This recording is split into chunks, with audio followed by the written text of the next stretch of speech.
Hello, welcome to Who Is It Jueves with La Maestra Loca. I have the Loca lineup ready to go, 11 carefully curated questions for the person who I'm about to introduce to you.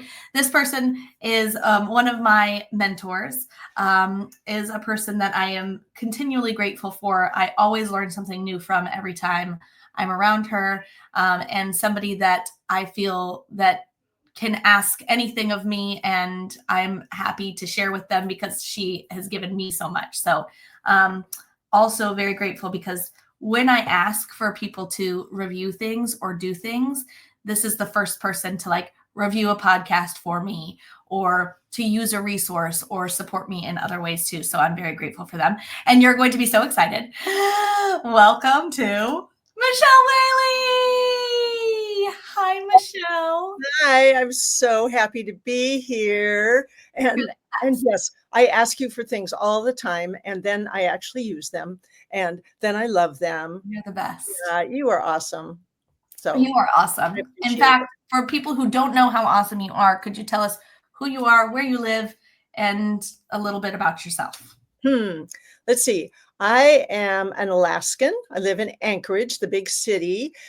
We have, let's see. I like to ski. I like to run with the sled dog, but she doesn't sled anymore.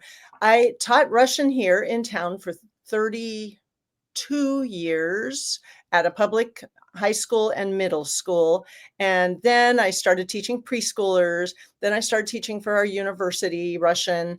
And then somebody found out that I had been teaching immersion first week Spanish for a university, no, a community college in Oregon. So they said, "Oh, come teach the littles at our private school."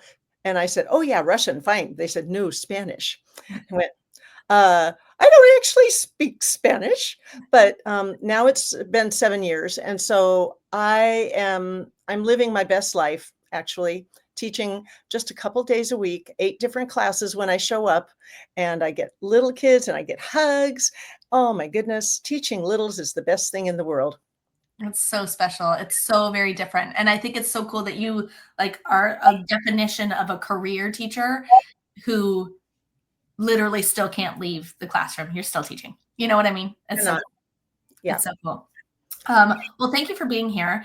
The Loca lineup is 11 questions that are curated to get to know you better as an educator and a person. So are you ready to take this on? I'm ready. I trust you, Loca. It's going to be good. Okay, here we go. Number 1, if you could describe yourself as a dessert, what dessert would it be? Gluten-free chocolate brownies. That was such a quick answer. Yeah, well. Gluten-free chocolate brownies. Okay. Gooey and chewy and delicious and delightful. Okay. Number 2, what is your favorite rejoinder? And please teach us your favorite Russian rejoinder and Spanish rejoinder. Oh my goodness. I was just playing with rejoinders with my littles. I think my favorite Spanish one, well, I have 2, okay, for Spanish. So you've never lived until you've heard a bunch of second graders try out "Así es la vida" and looking just so cynical. Oh, and then when they want to say "Fantástico," I love it. I love it. It's just they're so full of joy when they do that. And Así es la vida is brilliant. Así es la vida, I've like never taught as a rejoinder. That's amazing. oh my God, it is, try it. It is hysterical because So for they have, non-Spanish speakers, it's like such is life, right? yeah. And if you try it and you say, okay, like I have rejoinder cards, right? So they can hold them up and say them, or they don't have to say them. I say them but I changed once they knew how to say them. I changed to they had to act out. Well, they had to audition to be the one to hold that. And so that is where I really need a video of little Sophia doing. I can't even do it as well as she does. Así es la vida.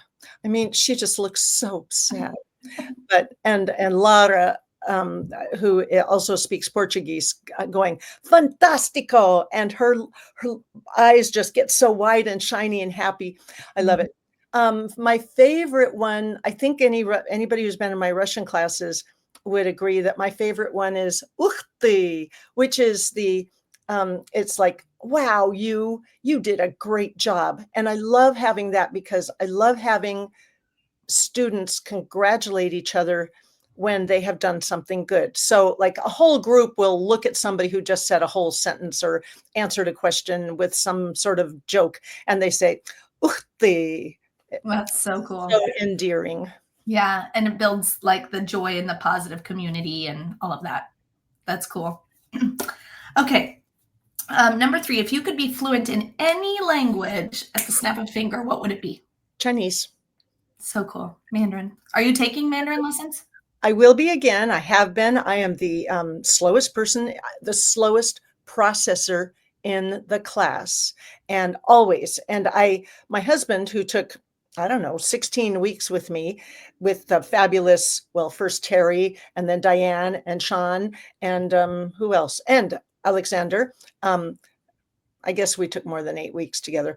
Anyway, we took those weeks, and he can still come up with, like, we were at a Chinese restaurant and he can say, this whatever kind of tofu dumpling is really fabulous. I like it a lot. He can say that at the drop of the hat. Me, I have to think for a long time. Yeah. Yeah, I'm a slow processor too. It's really good though, I think, as language teachers to have that side of our brains to know like, wow, like just for our own teaching ability, Right. I think it's Not to expect people to be able to do output just because you've given them input. right. That I was probably a very late talker. Yeah. In English, I mean, or Dutch, whatever language I was speaking then. That's so cool. I didn't know that your other first language was Dutch. Yeah. My father is Dutch. My father was Dutch, and we lived in the Netherlands, and I went to kindergarten there. And I'm betting, and so like Russians always think that I am actually from like, I don't know, someplace related to Russia, like I can't think of Like Georgia or yeah, like it could be Kazakhstan, it could be Belarus, usually Belarus. I have a friend from Belarus. Ah, Yeah, so that's cool. Okay, that's really interesting. See, you never know what you're going to learn from these interviews.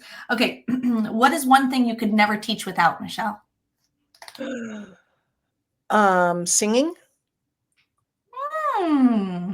Yeah, I love singing in class. I always start and end with a song. And I had a visitor from Chile to my classes the other day, and every single class wanted to sing a different entrance song. And one class, those second graders, of course, they sang every single song one after another. I kept on trying to start the lesson, and they sang another hello song. And she was just like, wow, did you teach them all these? That's So awesome. Yeah, joyful music, music, music. music. And when you talk to people who learned in a legacy classroom, like learned with textbook and grammar, usually the only things they can remember are songs. So song is powerful. Music is Songs are powerful. You do have to remember to use those phrases in other situations. You can't just sing, because it's like the kid who says the 14th letter of the alphabet is LMNOP. Yeah, yeah, yeah. You have to keep using it. In contexts. Yes. Okay. What is a weird food combination that you swear by? Mm. Mornings. Really? You want to know this? Okay. Oatmeal, raisins, chia seeds, and peanut butter. Hmm. You just mix a big dollop of peanut butter in there? Mm-hmm. Makes Huh. your oatmeal so much tastier. And chia seeds for protein. Yeah. My mom loves chia seeds. Yeah. Peanut butter. I'm probably older than your mother, so probably it's an age thing, but it's protein. It's really good protein. Huh. And peanut butter is too, isn't it? Mhm. Yeah. Yeah. I think I would try that. That is not the weirdest thing I have heard. I have heard weirder. Okay. I have. What is one tip for teachers who are new to acquisition-driven instruction, or a tip for teachers who are new to the profession in general? Ooh, I'd say with acquisition-driven instruction, my strongest one, which I'm sure you have said a million times, is start small. Start small. Don't try to do it all at once. Oh, actually, maybe it's better. Well, equally as important. I'm sorry, never one answer to a question. Equally as important is work on the skills. Don't bother about learning calendar talk and picture talk and clip chat and special person. They all demand the same skills. So work on the skills and start slow. And if you can ask your kids to grade you while you're doing it, perfect. That's how I got so much better my first year. That's really interesting. Ask your students to like grade you and give you feedback. Mhm. Um, Because then they're on your team yeah, and they're not going, why are we doing this? And you say, I know that research says that if I go really slowly, you're going to actually end up speaking faster. So if I go too fast, give me a D that day. yeah. Let me know. Okay. Ding, ding, ding, ding. That's the sound of a bonus question. I always throw in a bonus question. I know who I'm talking to.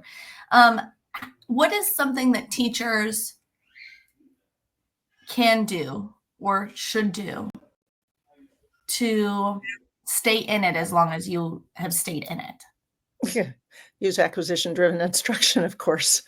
I mean, I had I'd been teaching for 22 years before I started seriously using ADI or CI ideas.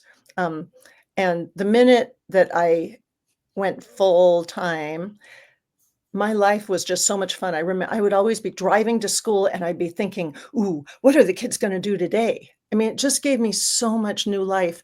And it means that my colleague, who's also acquisition-driven instruction person, she and we can't stop talking. Like every time we have 5 minutes together or 20 minutes together or 2 hours, we actually lived together at a conference this summer and we could not go to sleep at night because we kept on talking about it because it's so much fun. Yeah. Yeah. I think you're right. I think the key is finding joy in your job. And I believe that joy comes from teaching with acquisition driven instruction and moving with your kids and playing with your kids, and all of that is so much easier through acquisition driven instruction. That's what I believe is joy. And also it's the joy that comes from being successful. Mm. Yeah. That you can do all the tap dancing you want in a class and not have success, and it might be fun, but that won't do it. So it's why the effectiveness is key. So have fun, do good, enjoy, love the kids. It's all part of the picture. That's so good. Okay. Will you do a brain break with me? Yes. Okay. We're going to do snaps. Have you ever done snaps before? Let's see. I'll find out. I'll tell you. So I learned this from JJ, who learned it from Mark Mullaney. So you snap 3 times in this hand. 1, Oh, 1, 2, 3. 1, 2, 1, 3. 1, 2, 3. 1, 2, 3. And this one, 1, 2, 1, 2.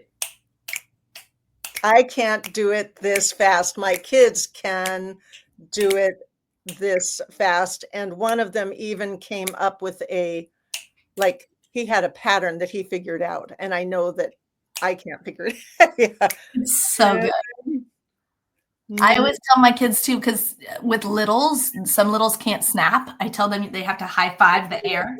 Oh, I have never done that. I've Yeah. only been able to do it with third graders because they're the only ones. That's when they seem to all be able to snap. Yeah, I tell them with littles, I say, just high five the air.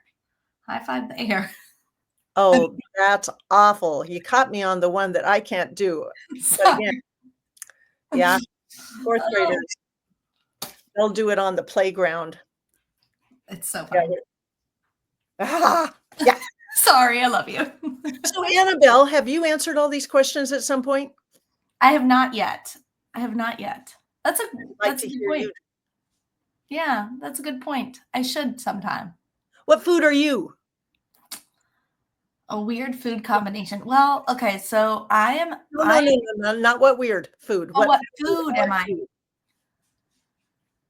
Oh God. I think maybe key lime pie Mm. because I'm I white and I'm Oh, like, and you're yes, but I'm like yes. also like, whoa, what is going on in my mouth? Like, I love it. you I know? love it. And Yeah. what's your favorite rejoinder? Sorry, I just have to Um, ask you these. probably either probably no me digas. No me digas. Ooh, you know what? I don't have that one. I'm writing it down. No me digas is such a good one. Yeah. Okay. Yeah. And what's your favorite bailout move? If you Ooh, good. That's such a good question. I might need to add that to the Loca lineup. What's my favorite bailout move? Oh my god.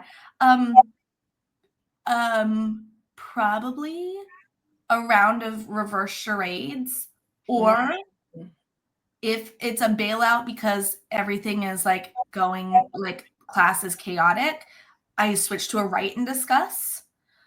Because they're so used to it being normal, they don't see it as like a way to control the chaos. They see it as, oh, we're moving to a write and discuss, but it's an immediate like change of the energy. Um, and I also really like doing if I need a bailout move so that I can just be off, like so I can just do something else or wrap up the class by breathing for myself or whatever. It's Pictionary. They all have a picture dictionary in Uh-huh. their journals or in their binders, and they get it out and they choose 3 new words or 5 new words from like our out of bounds words or our new high frequency words, and they write that word, and then to define it, they draw it. So that's Nice. my Nice. yeah, Yeah. go-tos. I like those. I What's your like those. bailout move? That's such a good what's your bailout move? Well, with my littles, we have, that song where it goes, mi cuerpo hace música. So they're standing, mis manos hacen, mis pies hacen, stomp, stomp, stomp. My feet do this. My mouth goes, la, la, la. My waist goes, cha, cha, cha. And then I say, un gato hace, meow, meow, meow. Un perro hace, woof, woof, woof. And una cascada hace, shh. A waterfall does that. That's for my littles. But I really like the write and discuss idea, although mine have to then get up and go get their notebooks because we're sitting. Mhm. Yeah. Yeah.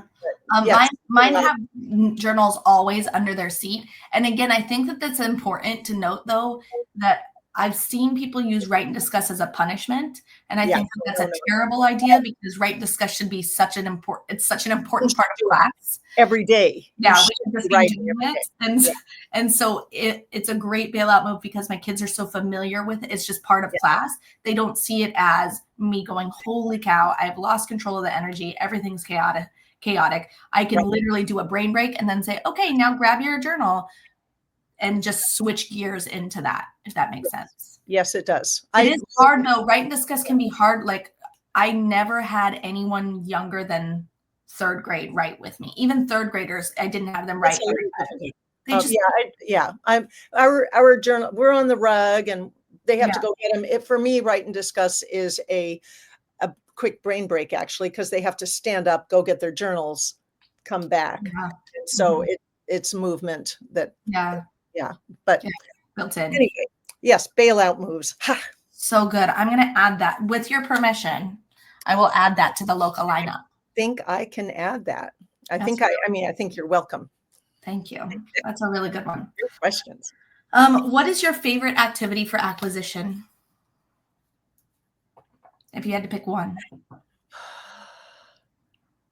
Once people know me and trust me, story asking, Hmm. because people don't remember anymore that they are in a class. And every level from brand beginner that first day to native speaker can be participating. And Mm, I have very mixed classes because anybody can enter our school at any grade, and all the grades are taught together until middle school. mhm. So there are kids with 5 years of a certain amount of Spanish, and they come and brand new. Yeah. So Yeah. yeah. Same. That's really good. What is your favorite word in Russian? Okay. What was that? The word meant, there is a word that means an object in a town that you honor somebody by. And at this precise moment, I cannot remember what it is. In about 10 minutes, I will remember. It's just that it's really long and wonderful, and all my kids always used to love to say it, but I can't think of what it Okay, was. you'll think of it when we're not on this question anymore. Yes, exactly. What number am I thinking of? 13. No. That's okay, though. Well done. What was it? 9. Oh, yeah, it was either 7 or 13, and so obviously I was not on the same brainwave. Okay. This is the final question of the Loca lineup. What is something that your students would say about you 30 years from now when they think back to class with you? And you probably already have students who had you 30 years ago. So what do those students say about you and their time with you? I ran into one the other day. Raquel, she said, "You made us feel like we could do anything." And that was really nice. And that was so sweet of her. Yeah. But you know, that darn girl, she bought the house I was thinking of buying. So out from under me. So really, Well, you made her feel like she could do anything, including buy a house. Oh, I love that. yeah. That I think again is the power of what we do with acquisition driven instruction is like the ability to not have to I think it's the ability to not have to teach certain things that everybody else has to get done. We just get to center them and language. Yes, that is so fabulous. There's no real outside curriculum. It's just communication. It's just communicating with those wonderful souls that walk into our lives. Yeah, that's so good. Michele, you were incredible. Is there anything that you have going on right now that you want to plug or promote? Do you have any upcoming Russian classes that people can take? Do you have any Let's see. workshops? I believe that I'm working with you and Alyssa next summer on a conference in the cloud. Lori and I are going to do an embedded reading webinar sometime in February. Ooh. Yeah, so I'll send you a note. Yeah, I'll link that to the YouTube channel. Yeah. It's not going to be for a little while. So we don't even have the date yet, but I know it's in February. Cool. So that's all. But I'll send you a note back when we know. And other than that, no, I'm just hoping that everybody has a relaxing holiday and that people can get all their laundry done and but not have to, just put it somewhere where the kids can find their stuff, really. What's so important about folding it? No, that's and but actually, if there's anybody who's brand new and needs a conference on the West Coast, Lori, Skip, and I are starting we are part of a new conference that's called CI Oregon or something like that.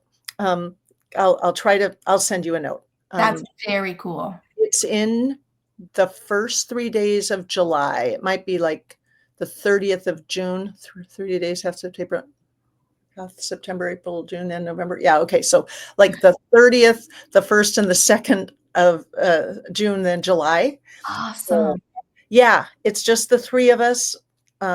Skip will be teaching intermediate Spanish. I'll be teaching Russian. Lori will be running the whole. Wow. So yeah. There's not a lot out there. So that's great for teachers. That's so exciting. Yeah. I think we'll have 35, 40 spaces for newbies. Wow, that's so fantastic. Okay, we'll plug that too. Let me know when you have that stuff finalized too. Okay. Yeah, no, Mhm. that's final, and I'll send you a link Oh, right great. away. Okay, cool. Thank you for Awesome. asking. Yeah, of Woo-hoo. course. Thank you for this, and I just think you're fabulous, and you're a gift to your students and to the profession and to Mm. me. So Well, thank you are a huge gift, and I love you dearly, and I'm so glad to talk with you. you. I love Any you so much. excuse. I love you so much. Have a great rest of your day. You too. Okay, I'll talk to you later.